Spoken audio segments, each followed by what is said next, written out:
Good evening, ladies and gentlemen, and welcome to another episode of the Just Us Reviews. And today, we got something special. We are starting on Season 2 of The Mandalorian.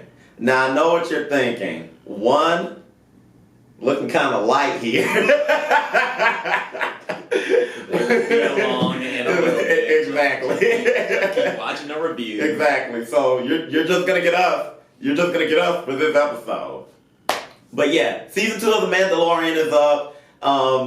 Hit show on Disney Plus. Everybody's liking it with their baby Yodas and things like that. And the first episode we're going to review today is episode 9. Yes. Episode 9, and it's called The Marshal. So, if you want to recap of The Mandalorian Season 1, go watch it on Disney Plus. Mm-hmm. But starting off with this episode, Mando goes into like a underground fighting ring, and he's looking for information about where to find some Mandalorians. Yeah, other Mandalorians, because those Mandalorians know where Baby Yoda's people come from. And of course, because it's Star Wars and because it's shady shit going on underneath the surface, everybody betrays him. And, you know, Mando has to handle that. So, off the bat with this episode and with that whole scene, something that I like. So one of the, I would say, shortcomings, in my opinion, of Season 1, or at least the first half of Season 1, because The Mandalorian is kind of a solo character, you start off a lot of episodes.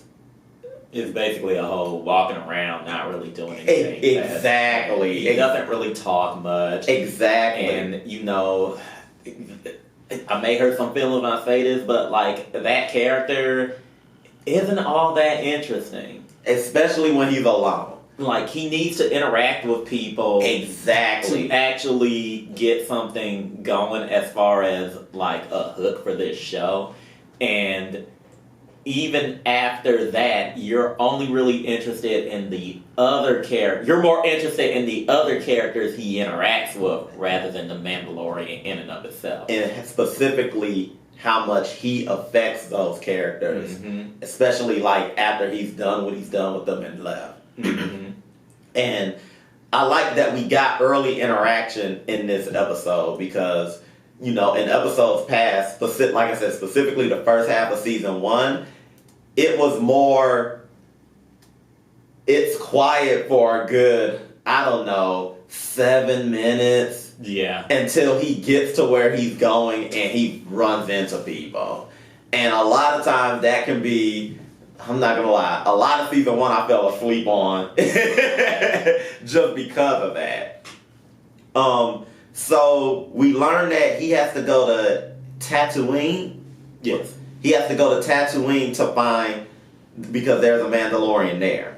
He's been to Tatooine before in Season 1 with the woman that fixed up his ship. He goes back to her and he finds this town that's not on any of the maps because it was wiped off. It was wiped off the map right before the Federation was destroyed. Or literally like right after, if I remember the backstory, like right after the Federation was destroyed, then that town was wiped off the map. It's like a mining town. So he goes there to find who this Mandalorian is. He goes into a bar. The bartender he tells the bartender, I'm looking for a Mandalorian, and the guy doesn't even know what that is. So he's like, I'm looking for a dude that looks like me. And so he's like, oh, you want him? And he points to the door, and lo and behold, there's like a low-budget cosplay Mandalorian standing at the door. That looks very similar to Boba Fett. Yeah. So, but they all do, so what do I know? Everyone is Boba Fett. You're a Mandalorian, you're Boba Fett. That's just how it is with me. But I think the indication is that you're supposed to strongly assume that that armor is Boba Fett's armor. Look, I'm rusty on my Star Wars, so I can't really remember what happened with Boba Fett, but didn't he get eaten by that thing? Something. I don't know. So I guess you know his armor was puked up and it was picked up somewhere. Anyway, Timothy Oliphant is Boba Fett under the armor. Mm-hmm. He's the marshal of the town, and Mando wants that armor back because he's like, no, according to the creed, only we can wear that armor. I'm gonna need that shit And back. he expects everybody else who doesn't even know or care about his silly religion to get down with that, and they're like, well, no, I like Star Trek. I don't like and so they're about to duel until the town starts shaking. Yeah, so the town starts shaking, and the marshal is like, look, I'll give you the armor back, but only on one condition. The only reason I'm wearing this armor in the first place is because I'm the one that's been protecting the town. And right now, the biggest crisis with the town is that there's this, they call it a sand dragon or something like that, but it's really like a sandworm. A street shark. Yeah. That's what it is. It's been disturbing the town, and it's getting closer and closer to attacking people in the town. And so he wants Mandalorian to kill it, help him kill it, and then he'll give him the armor back. No muss, no fuss. So they're like, cool. So they go to suss out where this thing is and how to get rid of it. And what are those creatures called? I think they're sand people. That's what they call. Okay, the sand people there. Honestly, I feel like that's kind of racist, but So I'll just call them scavengers. The scavengers that they run into, I guess the town has a feud with them as well, and that's also where we find out that's where he got the Boba Fett armor from. So they strike a deal with. No, it wasn't those people. It was those little midgets in cloaks, those little dwarves in cloaks that look like the mages from Final Fantasy. Yeah. Oh, okay. I forgot what they're called. But anyway, the scavengers also want this worm creature destroyed. So they're willing to help them, but the townspeople have to help as well. And the townspeople are strictly like, no. They don't want to do it because they don't want to work with the scavengers because of the feud. So the scavengers strike a deal that if they get to keep the body of the sandworm, of the sand dragon, that they'll never bother the townspeople again unless someone from the town raises their gun at them. So cool. Everybody has a deal. So they go, they set a trap for this sandworm, and a fight ensues with the sandworm. And Timothy Oliphant almost dies. Mm-hmm. But Mando saves him. And then Mando is swallowed alive by the sandworm because their initial trap doesn't work. So Mando is like, I got an idea. Just, if something happens, take care of the child. Oh, by the way, in case anyone is wondering, Baby Yoda does nothing this episode. So that's all you're watching this for. Yeah,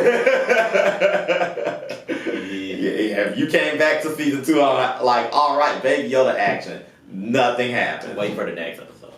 So, the sand dragon eats Mandalorian, and Mando pretty much had like a shit ton of bombs that was on like this yak creature, Mm-hmm.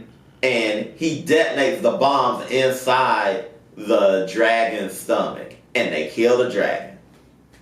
So after all of that's over, he clicks back up with Timothy Oliphant, and he's like, And Timothy Olyphant's like, thanks for the help. He gives him the armor. He's, like it was actually refreshing. Not that season 1 didn't give us a lot of this stuff, but it was actually refreshing that Mando ran up on some people or individuals that like kept their word, and it wasn't but like I'm keeping the armor after all, and it was all a trick. I actually thought you were gonna die, and like dude was true to his word. He gave him the armor back. He didn't need it anymore. He literally only needed it for that one thing. We got rid of that thing. Take it back. And his character actually brings me to a point about the Mandalorian. It's when he meets people that he can trust is to me when the show is at its best. Yeah. I know that sounds weird, but it goes back to what we said at the beginning of this review. What makes him interesting isn't him himself. It's the people that are surrounding him. And if you're like... So, I hate to bring up other episodes in this episode that we're reviewing, but I'm going to flash back to episode 6 of season 1, which I thought was... For me, it was the worst episode because... Which one was this? With the prison break episode. I despise that episode.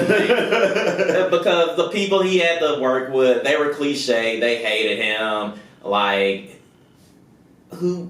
and Bill Burr and Clancy Brown, they didn't save it for me because they were playing characters that I've seen before. Like, if you wanted Frank Grillo, you could have got Frank Grillo. Like, Bill Burr didn't need to play that character. Like, Frank Grillo's done it a million times in other movies. I get what you're saying, because at the end of the day, it was like...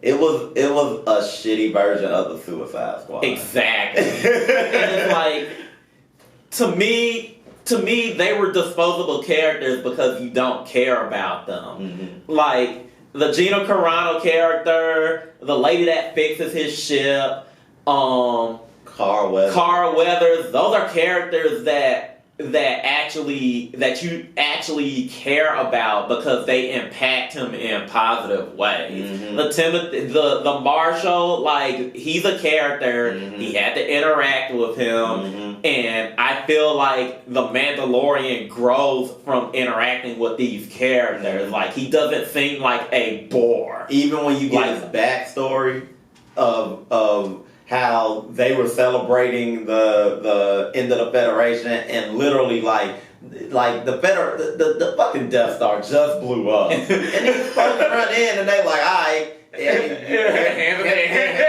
the air, hands on your knees, everybody pull their wallets out, like take them shoes off. We've taken them shoes too, like it's like Jesus Christ, and then they start shooting up the place.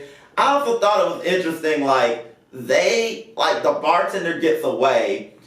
And I guess, like, they just let him be a bartender again.